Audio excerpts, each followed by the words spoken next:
Assalamualaikum warahmatullahi wabarakatuh. Bismillahi alhamdulillah. Wassalatu wassalamu ala rasulillah. La haula wa la quwata illa billah. Para mitra anu mulia, mangjaya sapara kanca ayeuna nepangan para wargi deui dina acara ieu nu matur ieu para wargi sadaya. Bade ngalajengkeun carios nu kamari kasugri kaum dangu, kepada para pendengar yang saya cintai, pada para pendengar yang saya hormati, saya ucapkan terima kasih atas perhatian Anda, yang mana Anda tekun mendengarkan acara ini. Baiklah, kita lanjutkan cerita mengenai Nabi Ibrahim alaihissalam. Dan kemarin kalau tidak salah kita sampai pada akhirnya Ibrahim menginjak dewasa. Ibrahim bertanya dalam dirinya, makin besar akalnya makin bertambah maju, tambih dewasa tambih cerdas. Atu anjeuna sanes bae hanya kapincut sareng ngarasa heran ningali kaendahan alam, ningali kahebatan alam, ningali panon poe, ningali bentang, ningali bulan, ningali tutuwuhan. Tetapi akhirnya dia berpikir pula, siapa yang menciptakan semuanya itu? Siapa yang mengatur sedemikian rupa? Ia bertanya dalam hatinya. Dugi kadinya para mitra sadaya kamarinya, mangga ayeuna urang lajengkeun deui etang-etang ieu pangbeberahmana. Atuh mugi-mugi acara ieu aya manfaatna khusus kanggo diri Mang Jaya, umumna kangge para kaum dangu sadaya.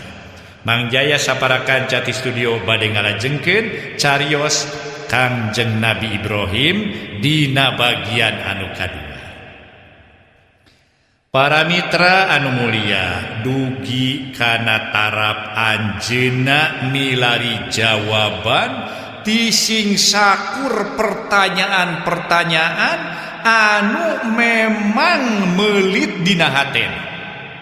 Pertanyaan-pertanyaan anu nyangkaru dina hatena.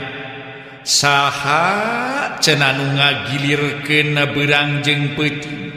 Saha anu ngajalankeun panon poe bulan jeung bentang-bentang? Saha cenah anu ngajadikeun tutuwuhan adugi ka eta tutuwuhan subur? Nah, sampai di sana dia terus mencari jawaban dari semua pertanyaan yang demikian itu.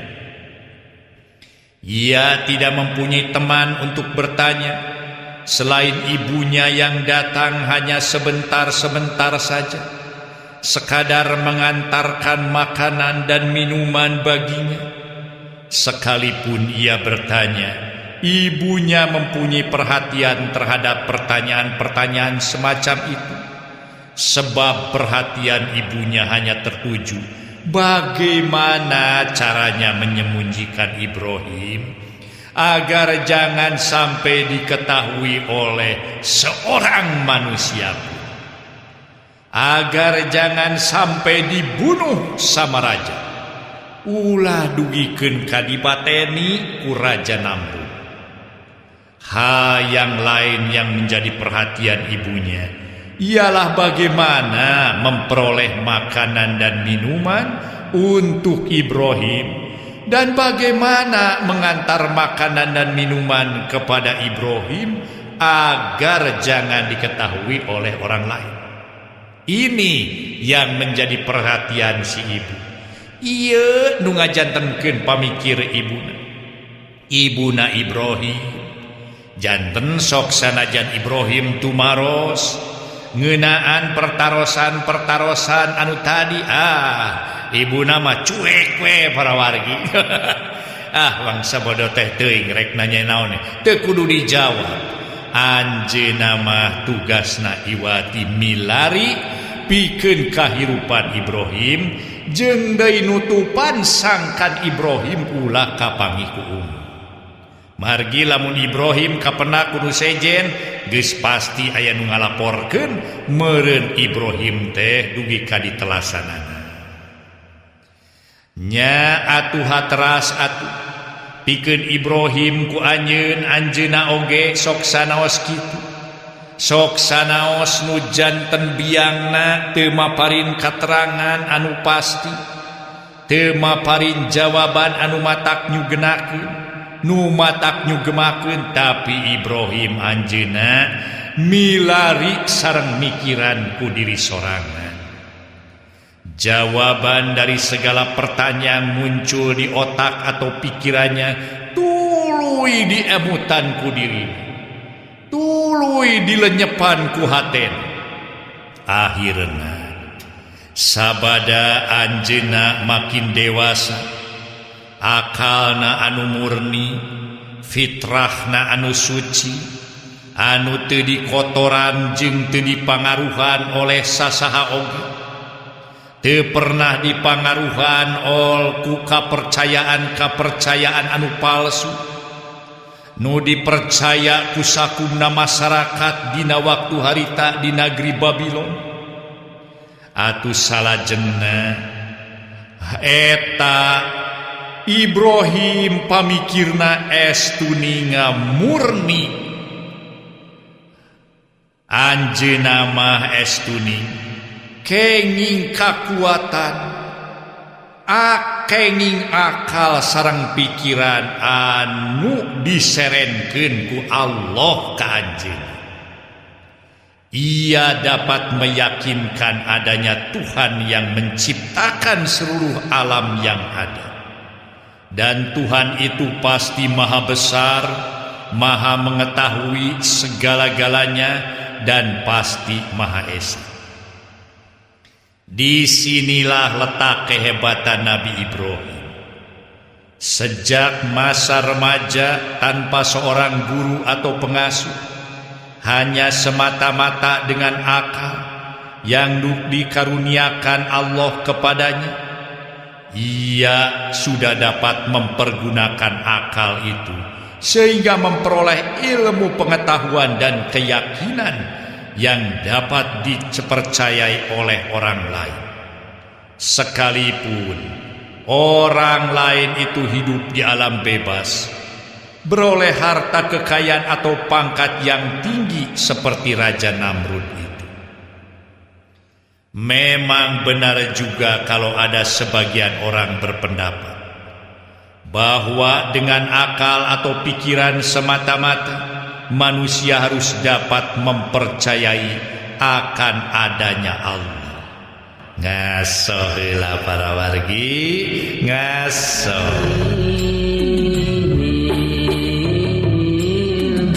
Sumangga para mitra urang teraskeun deui ieu acara para wargi sadaya.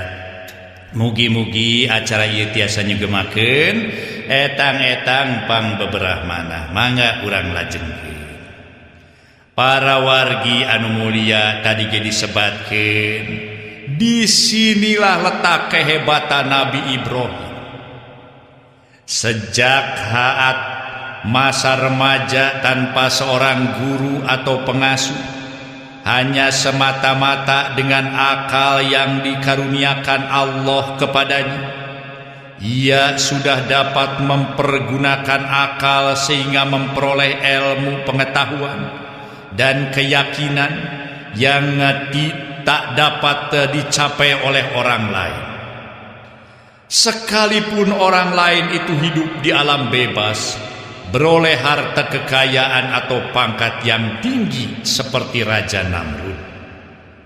Memang benar juga kalau ada sebagian orang berpendapat bahwa dengan akal atau pikiran semata-mata manusia harus dapat mempercayai akan adanya Allah dan semua kebesarannya, harus dapat mempercayai bahwa Allah itu Maha Tunggal. Benar pula pendapat manusia yang mengatakan bahwa kadang-kadang ilmu-ilmu pengetahuan yang diperoleh manusia tidak secara ikhlas dan murni, atau harta kekayaan, atau pangkat-pangkat yang tinggi, tidak menjadikan manusia bertambah pintar, melainkan menjadikan manusia bertambah bodoh, bertambah belenggu para wargi sadaya. Dan karena kebodohannya itu, mereka yang berilmu, mereka yang berharta, mereka yang berkuasa itu sampai tidak mempercayai kepada Allah Sang Maha Pencipta. Malah antuk nama kalahkan nyembah berhala-berhala, patung-patung nu dijieun kumaranehanana sorangan disembah, dan mempercayai tukang-tukang tenung, dukun-dukun palsu jeung sajaban. Demikianlah kehebatan Ibrahim. Pantaslah kalau Allah di dalam kitab suci Al-Quran mengucapkan salam kepada Ibrahim, salamun ala Ibrahim, salam kepada Ibrahim. Dan pantaslah kalau setiap orang yang beriman, yaitu kita orang Islam, 5 kali mengerjakan sholat dalam sehari semalam, 5 kali kita mengucapkan salawat dan salam kepada Ibrahim dan keluarga Ibrahim yang beriman kepadanya. Sesudah kita mengucapkan sholawat dan salam kepada Muhammad dan semua keluarganya yang beriman kepada Muhammad. Para wargi kaum dangu, para pendengar yang saya cintai, para pendengar yang saya hormati, setelah Ibrahim menjadi remaja, bahaya pembunuhan terhadap anak-anak yang baru lahir sudah dilupakan dan tak dijalankan lagi.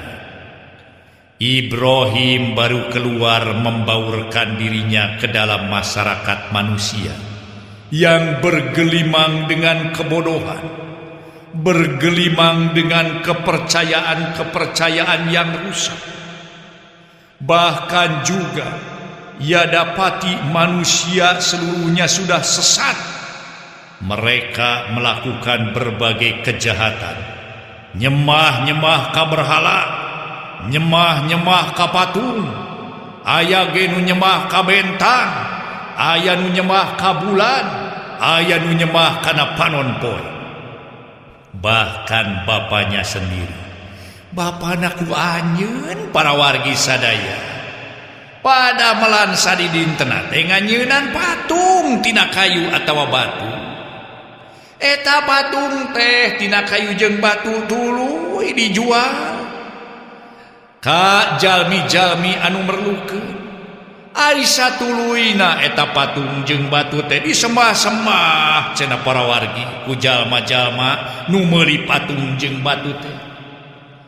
Bapana ku anjeun oge nyaeta nyembah patung-patung teh. Bapana Kangjeng Nabi Ibrahim nyembah ka patung-patung atawa ka patung batu. Ngaso deui para wargi sadaya.